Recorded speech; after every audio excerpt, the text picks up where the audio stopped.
there is also something deeper in its origin. Cambodia is rarely mentioned in global luxury conversations. It is often discussed in the context of history or tourism, not high-end gemstones. Yet the land holds mineral wealth, skilled artisans, and communities that understand craftsmanship.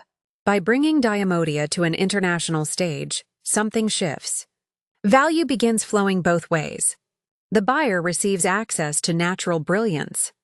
The origin communities receive economic dignity. Recognition expands beyond stereotypes. Everyone wins without exploitation. And the most powerful shift happens internally. When a woman wears DIAMODIA, she is not trying to signal status. She is signaling awareness. She understands that diamonds became dominant. Through decades of controlled supply and marketing genius, she understands that price does not automatically equal value. She understands that real wealth is built quietly, in investments, in businesses, in education, in stability. Her ring is not an announcement of how much was spent. It is a reflection of how clearly she thinks. That psychological freedom changes posture. It changes how she carries herself. There is confidence in knowing that your choice was made from knowledge, not pressure. Over time, as more women make that decision, culture adjusts. It always does. What once seemed radical becomes normal. What once felt rebellious becomes intelligent. DIAMODIA does not need to attack diamonds to grow. It simply needs to exist consistently, truthfully, visibly. Education becomes the strongest marketing tool.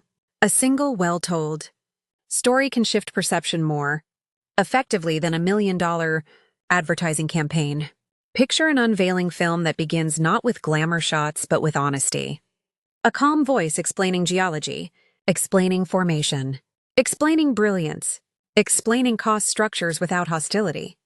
No shouting, no attacking, just clarity. Clarity is disarming.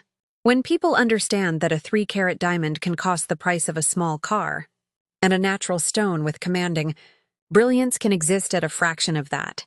Without being synthetic, the mind begins to open. Not everyone will switch. That is not the goal. The goal is freedom of choice. The unveiling of DIAMODIA is therefore not dramatic. It is steady. It is the quiet realization spreading from woman to woman, mother to daughter, friend to friend. You do not need to follow a script written decades ago. You can redefine what forever looks like. You can redefine what purity means. You can redefine what luxury feels like in an era where intelligence matters more than display. And perhaps the most important part is this. DIAMODIA is not about replacing something. It is about expanding possibility. Diamonds will continue to exist. They will continue to be loved. But they no longer need to be the only symbol available. When options exist, power returns to the individual.